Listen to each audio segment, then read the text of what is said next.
Okay, I'm I'm gonna try this Periscope thing one more time.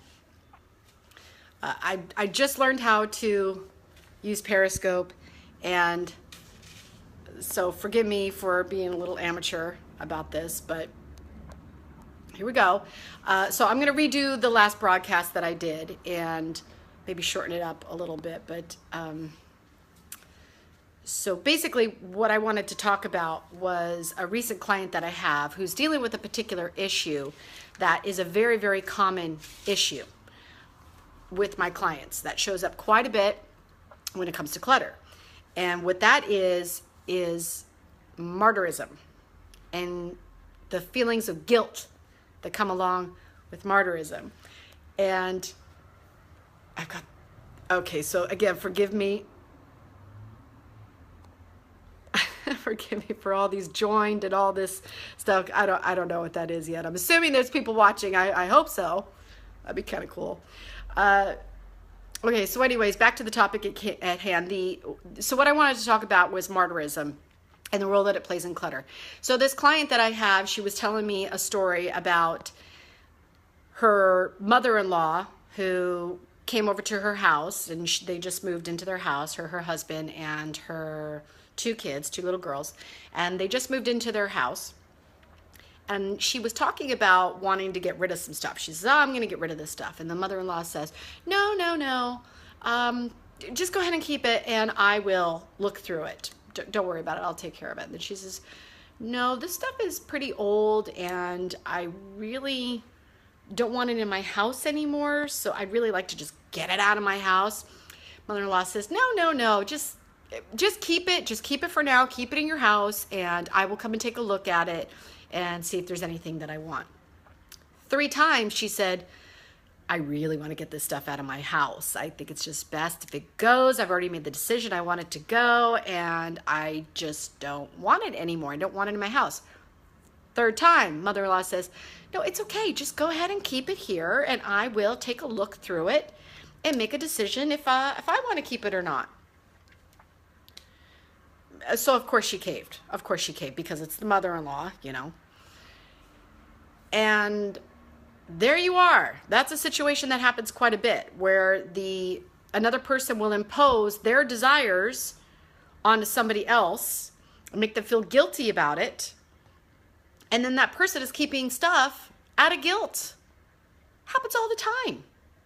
I hate to say it, and I'm gonna say it, and I really super hope that I don't offend anybody, because I'm not trying to, honestly. But I will tell you that there's a very strong connection, all the experience. I've got a lot of experience. I've been doing this since, professionally since 2003. But I've been organizing people since I was 12, so that's over 30 years. So I've seen this quite a bit. But there's a very strong tendency when somebody grows up Catholic that they wind up keeping a lot of stuff out of guilt.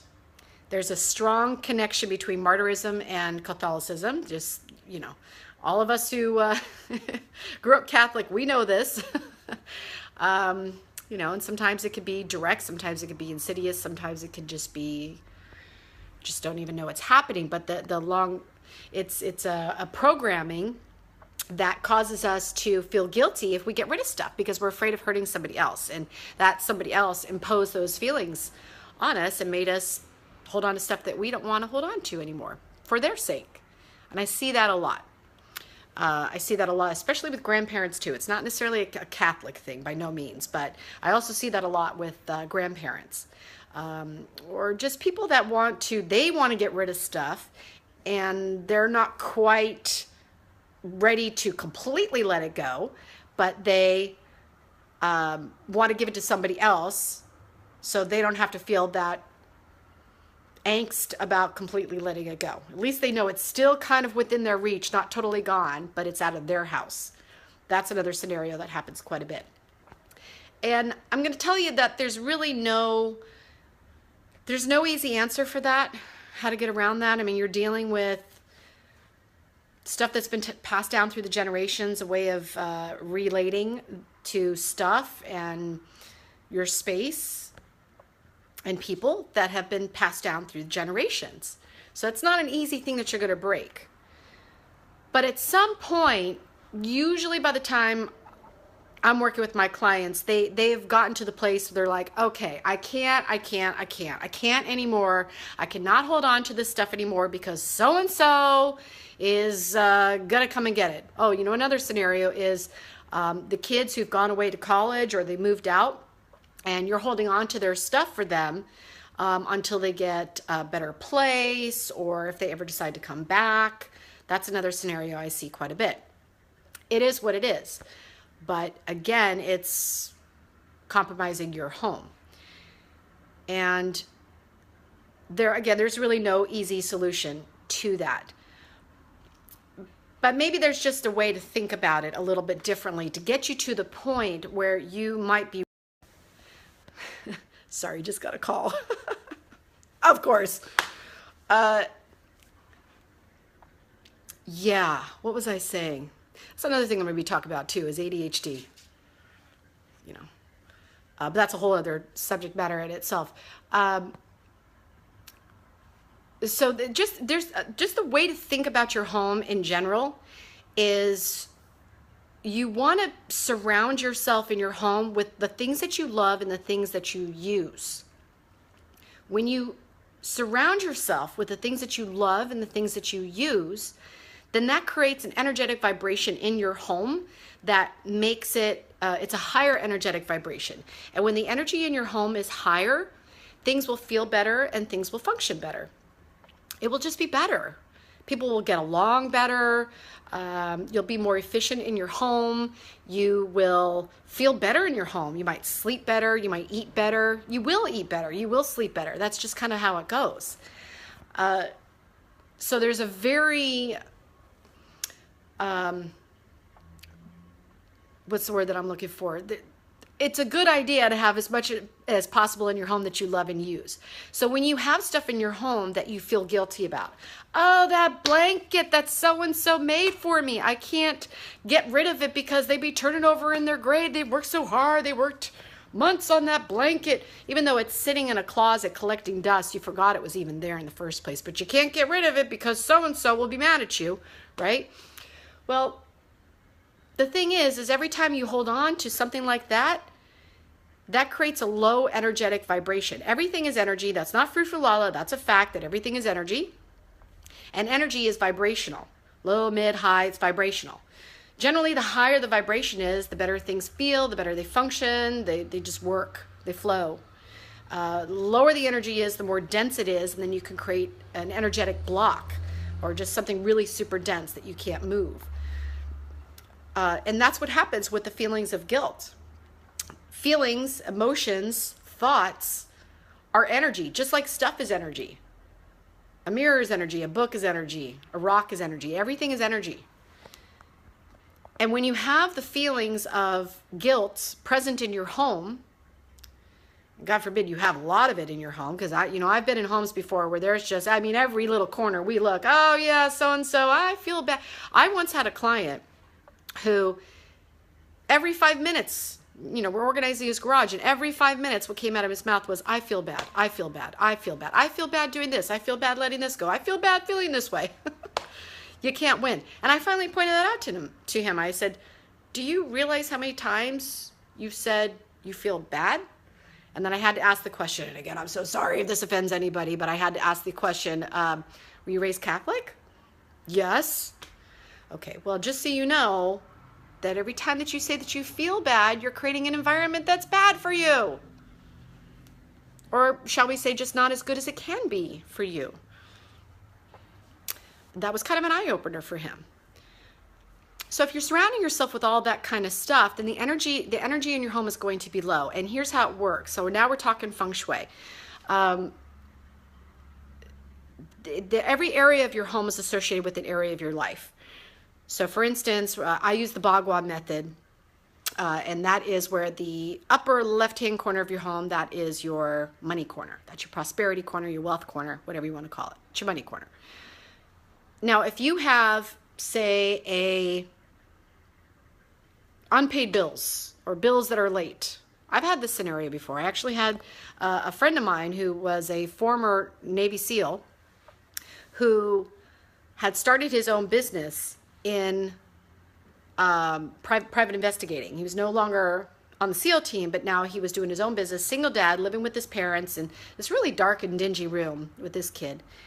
And I looked in his prosperity corner, and what I saw was a trash can, a dead plant, and unpaid bills. I was like, hello. No wonder your business is tanking right now. Look what you got going on here. So we cleared all that out, and guess what? Within a few days, they asked him to come back as a trainer for the SEAL team, sniper SEAL team. You know, so he's not necessarily thinking prosperous thoughts, but he's looking at his dead plant, his unpaid bills, and his trash can, right?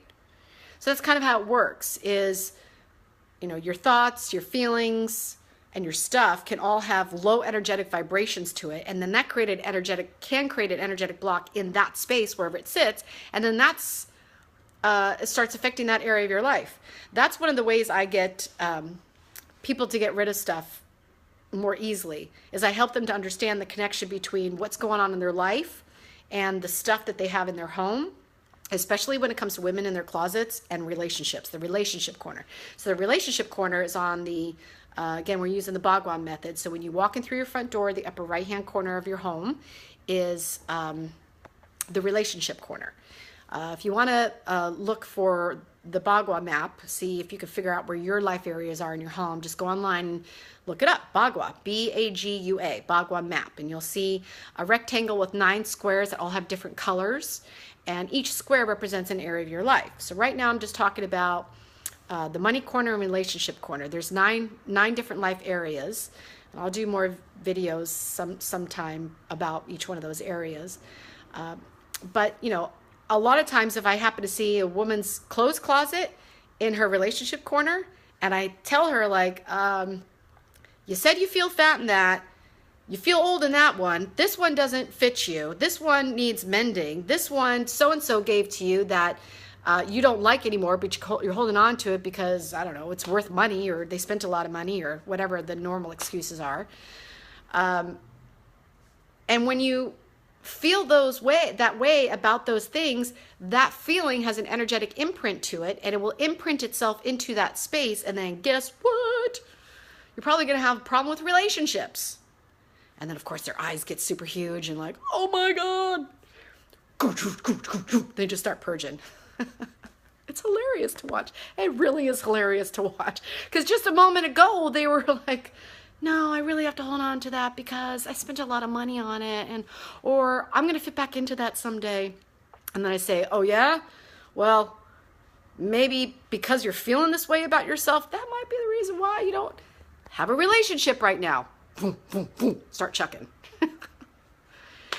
Anyway, but the point is that, you know, guilty feelings will create a low energetic vibration in your home, and it will affect your life because your home is connected with your life. Another area where I see a lot of guilt happening is with, let's see if we can get some different light in here. Another area that I see where there's a lot of mom guilt. I'm just not digging this right now. We'll figure it out later. Anyways, another area that I see a lot of guilt happen is mom guilt when it comes to their kid stuff. I'm sure dads experience it too. I usually work, most of the time I work with moms. So I have more of the mom's vantage point when it comes to this, but I'm quite sure the dads have the same experience, you know, feeling guilty, getting rid of the kid stuff. And it seems like two of the areas that most people have a difficult time getting rid of when it comes to their kid stuff is their clothes and their schoolwork / artwork. One of the techniques that I teach my clients to help them with that process in their kids' schoolwork and artwork is having them collect all of the artwork, schoolwork throughout the year, and at some point sit down with your child and have them go through it with you. Have them pull out maybe 5, 10, 15, I don't know, 10 seems like a good number, pieces of artwork or schoolwork that they want to hold on to. Now, they might change their minds later. You know, they might get they wanted to hold on to it when they were 6, and now they're 9 years old and they don't care, but at the time maybe they do. But they made that decision.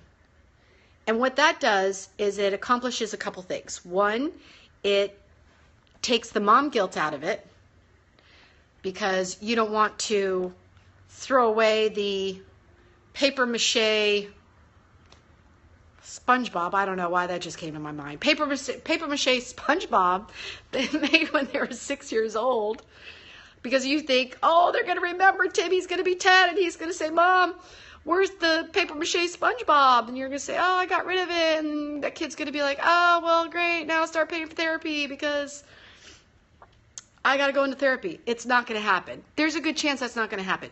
I will tell you, however, I have been on some projects where the kids are really super emotionally attached. Adults too, but really super emotionally attached. And that's a whole special kind of way you got to deal with that. So I totally understand that there's some parents out there who are dealing with that kid that's ridiculously emotionally attached. There's something else going on there, that's a whole other topic in itself, but a lot of that comes from the emotional attachment of the parents that they just projected onto the kid. Whole other topic. But most of the time, the kids, they appreciate doing the purging. They do.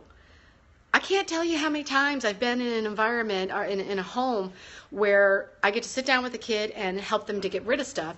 And when I do that, I make the parents go into another room. I ask them to give me permission to work with their child one-on-one, or even their kids.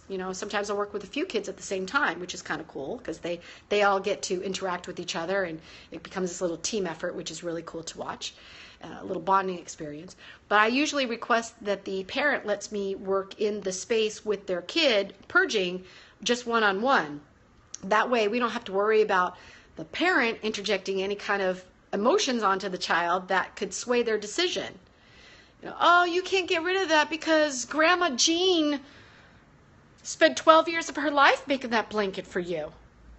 She'd be turning over in her grave right now if she knew that you were getting rid of that, Or here's another one is, there's a name for it. I know it's not onomatopoeia. I definitely know it's not that, but for some reason it's kind of similar to that. But it's where what does onomatopoeia mean anyway? But it has something to do with where you give an inanimate object a personality, human traits, and that happens a lot with teddy bears and stuffed animals. Oh, you can't get rid of that teddy bear because he'll cry. Oh, don't put that teddy bear like that because he'll be upset. Try not to do that. Listen, I was a big teddy bear fanatic. That's one of the only things I've ever collected in my entire life. I don't have a big teddy bear collection anymore, but that's one of the only things I've ever collected. And trust me, I treated these little things like they were human beings. I really did.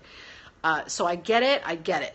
But just be careful as an adult to not impose that on your child and give inanimate objects human emotions, because then that will make them feel bad. Now they're hurting somebody's feelings. That happens.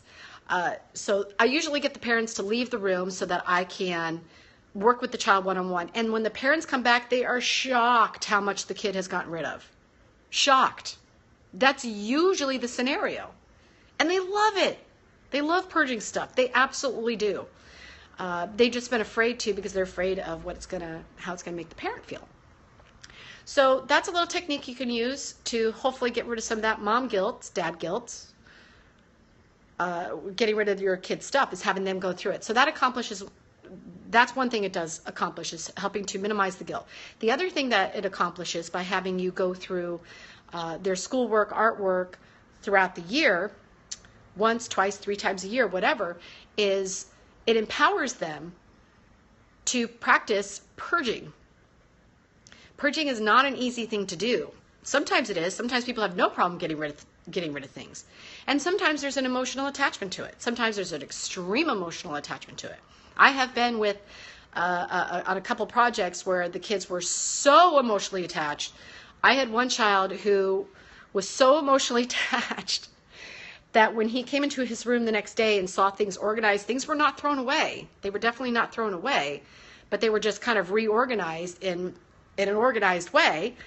And the kid, I think it was probably about 10, maybe 8, literally said, "My life is over." Really? That's some extreme emotional attachment. And let me tell you something. That didn't happen with the kid. That comes from the parents. That's how it works. That's how it works. Another video, another day. So you get, when you let your kids start purging their stuff and you don't impose your opinion on it or interject any guilt or feelings of humanism, that's not a word, is it? Making things human that are not. Then you get them to practice purging, and that will help them later on in life. And then they're not necessarily going to be having those feelings of like, oh, I've got all this stuff and it's making me miserable and it's cluttering up my house and not making me feel very good in my house and in my life.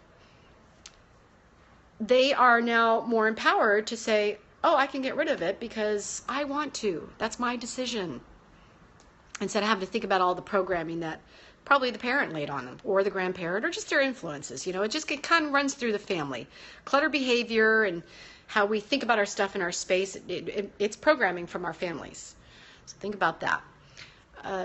Anyway, so I just wanted to talk about that topic. Again, I hope I didn't offend anybody by saying there's a strong connection between clutter and being Catholic. I mean, obviously, I've met a lot of Catholics who don't have any issues with clutter, so it's not exclusively a Catholic thing. But there is a high tendency of it, again, because of a lot of the guilt and the martyr that tends to happen when you grow up Catholic. So, just there's not.